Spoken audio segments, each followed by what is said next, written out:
First, thanks for being here, guys. I know they handed me the shirt on the way in.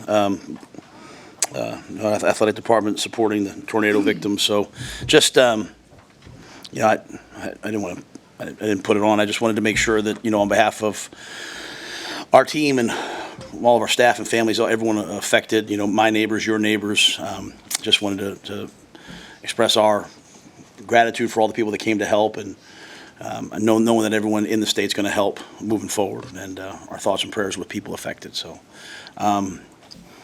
obviously in the game, Demetrius went down with a significant injury, and Bly Hill what looks like maybe a semi-significant injury. So, both to their patellas. I don't know long term. I hate to speak to those MRIs done and all that, but looks like it could be somewhat significant for each. So, from a football perspective, obviously, that those two injuries hurt. From a personal perspective, they really hurt. But I know both guys are tremendous competitors and young players, and they'll bounce back and be great. And but just wanted to start with that. And then finally, I thought the crowd, for an early game, for everything that happened yesterday, to have over 60,000 people there. What a great message in recruiting. What a great message to our team. And hopefully we brought people some joy today on a dark day after yesterday. So with that, happy to answer all your questions. You said that you were looking for a red-white shootout. Did the offense show you what you wanted to see from them today? There were some explosive plays. There were some extended drives. There was some big plays. I have to probably watch the film to see kind of who did what. Obviously sometimes, maybe some players are matched up against a player that's just maybe older than them or better than them. But I thought there was a lot of positive energy in terms of the way the offense conducted themselves, got in and out of the no huddle, sometimes got in a huddle. Just the overall feel from the field where I was felt really good. And so those are the things I was looking for. Obviously the two turnovers back to back I didn't like, but happy that the defense made those plays. And then I felt for the rest of the game that some plays were made that we have to make. Is that a pretty fitting summary of Dylan's spring?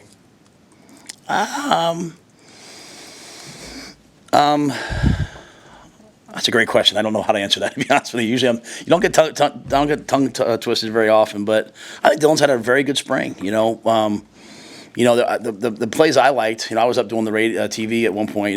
That one where we kicked a field goal that we missed. You could see he wanted so badly to throw the ball back across the middle of the field as he was scrambling, and he didn't. The one scramble to Ian's probably a sack. But he's got two hands on the ball as he's running. So it's gonna be the little things with Dylan, not the big things, right? He's got a great feel for the game. He's got a big time arm. He's calm. It's gonna be the little things. It's gonna be protecting the football, taking three, managing the game. I thought it just felt like he did a lot of those things, but he hasn't done all of them. He's grown as the spring's gone on. So he, like all the rest of our players, I think, had a chance today to just improve on what they did last week, and I thought in a lot of ways he did. What kind of jump did Jaylen Lloyd make this spring, especially with his speed and Dylan's arm talent? How much more can he showcase if he gets free like he did today? Yeah, I think the thing with Jaylen is his ball skills just continue to improve, and it's really a credit to like Marcus and Garrett. They've introduced drills that I've always been against. Deep down inside, I'm just a D-line coach, right? Like I want to they do pat and go and all these drills, and I'm like I was always against them. But we started doing them, and the guys have just bought in and gotten better and better and better. From the first scrimmage to this scrimmage, the ball skills, the catching of the football has just improved, and I think Jalen's one of the prime guys with that. It's one thing when guys have great speed, but when you're like a triple jumper. And when you're long jumper, he has such athleticism and mobility, so he can track balls. He's loose. He can track it over his shoulder, and he plays hard. So when the quarterbacks get outside the pocket, he can turn up. And to be honest with you, Dylan has the ability to get outside the pocket and make those big throws. And Heinrich can get outside. Heinrich can throw the ball 75 yards. And so you have a feeling that, hey, I can turn up on these plays.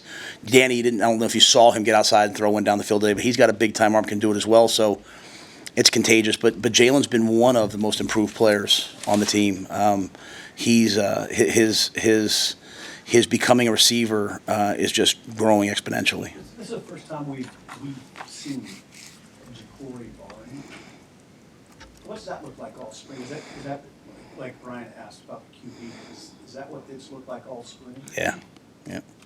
Yeah, I felt bad for him. I think he thought the kicker was the same color jersey as him. I was watching that one on TV, but yeah, the kickoff return's hard to tell, right? Because it's not live. But I watched the TV replay up there, and I think Kobe grabbed his flag, and that's it. So, but Jacory's dynamic and he's tough. He's still learning a lot. Like, they jumped off sides, and he took off before the ball was snapped because he saw them jump off sides. So he's really a smart player. But he's really, really competitive, really fast. And if we can bring just a little bit of that kick return dynamic to our team, that changes things. And then he can play all three spots because he is quick and fast and can catch the ball across the middle. The ball that he caught over the middle on 3rd and 13, and then also the ball that going through to Bullock that was over the middle. Those seem to have a bit of a different kind of zip to them than what we've seen. Is that something that allows Dylan to stand out, the ability to make those kind of throws? I'm not going to compare the guys. I don't know if I can prepare to do that. I think the thing that Dylan has done really well this spring as a young player is sometimes young quarterbacks can pass on. He's kind of covered, whereas Dylan knows the ball's supposed to go there. He's going to throw it there, and if he throw it on his back shoulder, he'll throw it where he needs to throw it, and then trust those guys to go make those plays. You can't play quarterback and receiver. You can only play quarterback. And so you've got to throw the ball away from the defender and let the guys go make the plays. And so I think all of our quarterbacks have done that. But you saw that today from him. And I thought that was to your point, that was a big time catch. Making that. The 4 verticals to Bullock, that's kind of something like I think we do pretty well. We're a pretty good 4 vertical team. I think later on when I was up in the TV booth, did we hit Borkacher on one down the seam? I think Heinrich did. So we do that well. But the in cuts and control in the middle of the field is really important to us. And I think one of the major keys to that, Mitch, is throwing the ball below the chin so that the ball is in a catchable space, but if there's a tip, it's not up in the air. That's what happened on the triple slant interception, right? The ball's a little bit behind, a little bit high. In the red zone, tips equal picks. And so, to me, we're just constantly evolving those areas. But Dylan has a great feel for that, and the thing he does is he just trusts that the ball's supposed to go there. I'm going to put it where the defender isn't and let the guy make a play, and those guys made those plays. You've tried Connor in some spots. Did he kind of take off this spring as that wide out? Yeah. So Janirin, I think he's an NFL fullback, but I also think he's a dynamic wideout too. And I think it's a credit to Corey that the way that Janirin's really continued to improve his body, but he's in that 218 range, and so to me, he is a true weapon. He's a guy that we could conceivably play at wideout for 10 plays in a row, or we could motion in and he'll block defensive ends. He carried the football for us last year. But what I love is you see the perimeter screen game that we have going on, but you have a 220-pound wideout out there blocking their nickel. That helps. Then you put Nayor and Jamal out there. You have some big men on the perimeter. So I'm really pleased with what Wood's done, Janirin's done, and I think he'll continue to evolve, and you'll see him line up in a lot of different places in the offense. Does Fidone move better than he did last spring?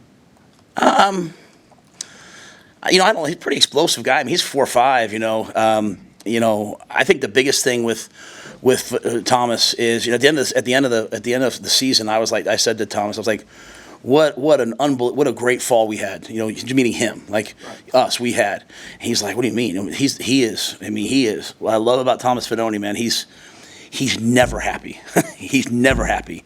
And it's because he wants to be great. He wants to be the best tight end in the world. And he's always trying to get better. But my point was, coming off 2 ACLs, to get through a spring, a fall camp, and a season healthy, that's what he needed. Because now instead of rehabbing this winter, he's lifting. And he's in the 260 range at 4'5" with 35-inch arms, 34-inch arms. He's a physical freak, and he's loyal. Every team in the country is trying to get him to leave and go there. And the kid's he's Nebraska Cornhusker through and through. So I love that guy, and I love his approach. And it's still good for our players to see a guy who's so obsessed with being great and never happy. You know what I mean? But at the same time, to your point, he just had to have a true off season.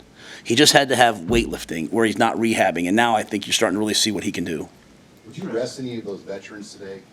The guys that you had been not resting, but sitting out. I don't want to use that rest word. No, I appreciate that. I made them all warm up, like Keese and Giff and Ty and Nash, those guys didn't play. I told Tommy not to, and then typical Tommy Hill, he's out there the whole first series playing corner. He just said, let me get a series, coach. Let me get a series. And I'm like, all right, go get a series. And he's out there. I love that guy. I love his competitive nature. Bryce, Ben Scott, and then other guys who played in, we kind of set numbers for them. Hey, let's get this guy 3 series. Let's get this guy 4 series. It was hard at wide out because we're thin, right? And then once we lost D-Bell, we're really thin. Jaden Doss played 2 ways today for us. I don't know if you guys noticed that, but he played corner, he played wide out. So, Jaden's a guy that we think is really, really special, and we're just trying to foster a bunch of different talents for him. What strides do you think Heinrich Haarberg has made since last season? Well, I think you saw a lot of this. He still had the ability to tuck the ball down and run, right? He's truly a dual threat quarterback who can change the game. But I love him taking what's there. I love him, being explosive, pushing the ball down the field, deep balls down the field, elite balls in the middle of the field, and but I also love him. I also love him moving within the pocket, taking check downs, taking a bad play and getting out of it. I think it's really, really important in our job. You guys haven't asked the question yet. At some point, you guys are like, "When are you gonna name a starter?" I go to dinner with Eric Crouch, and Eric tells me that his entire rookie season or freshman year here, he had to wait. He couldn't sleep on Friday nights because on Saturday morning they'd go to breakfast before the game, and then Coach Gill would tell them who was starting that week, and like that is Nebraska, and so. What I love is we're going to focus on Dylan. I get that, but you can see the improvement in Heinrich. You can see Danny as a true freshman go out there and complete 60% of his balls, whatever he did today. It's just I want the quarterback play to be great. And so each guy from there then has to bring their own unique sensibility, right? Dylan kind of makes these types of plays. Heinrich can make these types of plays. I personally believe it's going to take all of us to play pretty well at the quarterback position in the Big Ten. I personally believe throughout the course of a season. We have aspirations of regaining Nebraska's place and winning national championships. How many games is that now to win a national championship? And between the Big Ten championship game, if you don't have a bye, it's 15 or 16 games, yes? Play one quarterback through that. So I think, just watching Heinrich blossom and get better, is so important. Watching Danny, watching Dylan. Luke and Jack went out there and they moved the football. I just want the quarterback play to be good, and I think it's a credit to Glenn. He's done a really nice job with them. Did the spring tell you anything? Did you come to the realization that you're set there, that you have everything you need at the quarterback position? No, I wouldn't say that. No, I would never say that. As far as the guys on the roster. I'm sorry. Yeah, I would say we would always look for quarterback. If there's a quarterback that comes along, we would always take another quarterback. I think we have our starter sitting in that room. Let me say that. Okay, I think we have 3 guys that we believe in. But if a young player comes along or a depth player comes along, we certainly. I don't go looking in the portal, but I also am not stupid when things come across to us. We're always, Scott Fitter was the GM when I was in Carolina. He used to say, from the Seahawks, we're in on every trade, and so he just would explore everything. So, but I think we have quarterbacks capable of winning for us, and I think the quarterback play significantly improved from last season, and that's kind of where we're at. What's your plan for the next few days, just with the portal and the deadline of May 1? And you try to meet with everybody before May 1 to kind of discuss with guys about situations? No. So what I do at the end of every spring is I have a team meeting on Monday, and then they meet with their position coach, and then they all meet with me over the course of however many days. So I'll be available Monday. I'll be available Tuesday. I've had so many guys already come and talk to me about like I said, you can kind of tell them there's a lot of tampering happening in college football. I got guys, like I said earlier in the press conference, guys showing me their phone, guys showing me this. So, if a player is urgent and they're trying to make a decision about going to the portal, then they'll sign up early for their meeting with me. If, a lot of guys, most of the team's probably pretty set, they'll sign up maybe later in the week with me or maybe next week. So, but that's kind of on them, we kind of have our process. We meet with every single player, go through kind of where they stand right now. We can't make promises for the future. And I think the biggest thing that I'd say is, I think wanting them always to understand, everyone's going to have your back. Everyone's going to say positive. Everyone's going to tell you what you want to hear when things are going well. When you're one of the top players, and they're trying to get you in the portal. When you're Demetrius or Blind, you're laying in there and you have tears running down your face and you don't know what's going to happen to you. Who has your back then? And so, but yeah, I'm open book. We talk to every single guy, regardless. But if a guy was trying to make a decision on the portal, they can come talk to us. And I wouldn't forget that, we do a great job here of graduating players, and we don't slow down graduations. And if they've graduated, they can still go in the portal, right? In training camp, they can go in the portal. So, it's kind of an open conversation the whole time. So we're going to leave here and recruit, and we're going to recruit all day tomorrow, and then we're going to go honor the student athletes at the night at the lead tomorrow night, and then Monday, Tuesday we'll start the process. I know a couple more games, but I feel like Dante Daldell maybe took a step forward today versus the rest of the spring. You know, today I saw a burst in him. I haven't seen that long run from him in the other scrimmages. Now, you know, maybe it was blocked better. Maybe Tony didn't blitz as much today. Maybe it was a little simple. I didn't tell Tony what he could or couldn't do, but maybe he played it. But it was great to see that from Dante. You know, he's had a good spring, but I saw, you saw a burst. Kind of where I stand down there, you could see like a level of acceleration into contact and that long run down the left sideline. So some really good things. You know, you have I think a pretty deep running back room. You saw Maurice Mazuka. I saw a spin move that he made. It was a fantastic run. Big fan of Kenneth Williams. I think Kenneth is a guy who's going to play here in some different ways. But Dante, Emmett, I kind of sidelined Emmett at one point, so that's enough from you. And during practice this week, Ramir took a lot of reps in one of the practices, and he looked good in kind of the no huddle stuff that we're doing. So get Gabe Irvin back. I think it's a deep room. We'll have to do a good job as coaches, but of figuring out what each guy does really well. We think we have a good feel for it. But I was really pleased, Sam, to see some of the things Dante did today that, just a flash and a burst maybe I hadn't felt as the season, as the spring's gone on. What's your level of comfort with the amount of tampering you're seeing? It is what it is. It is what it is. They're gonna call D Bell and say, come here, come there. But when he's hurt, who's in there with him? We are. So I just gonna coach them all like they're my younger brother. I don't like to say sons because that's a weird dynamic. I coach them all like they're my younger brother. Hard on them probably. Like an older brother is. Try to give them advice. Try to listen to them. Help them through this. I mean, sometimes they offer you so much money you got to leave. And coaches complain about it. My assistant coaches do the same thing to me. Hey, coach, I got this offer to go there. So, I just want them all to be successful. And so, but it's it's a sad state. I'll just say that. It's just a sad state. But it is what it is, man. And you know what? A lot of people want to come here too, and a lot of people want to stay here. So roster numbers are certainly not going to be our issue in terms of having enough good players. And I hope everyone saw that today. Like you saw a lot of guys flashing and doing some things, and maybe I'm thinking through 3 scrimmages, but we have a lot of depth. I mean, how about Keelan Smith made some big time catches down the stretch in there. So I think we have a lot of guys that can make plays. Anything else, Coach? Last one. Yesterday during the storms, obviously it's come through the whole state, but for you personally, where were you and how close were you to getting home? Well, I was in the stadium. We had recruiting going on. I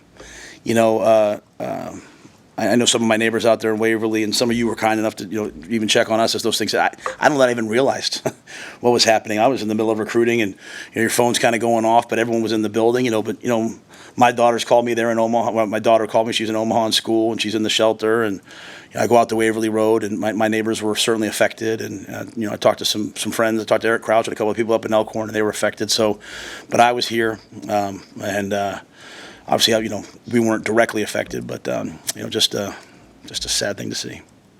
Okay. Thank you guys for all the spring. Thanks for everything you guys do. Appreciate you guys.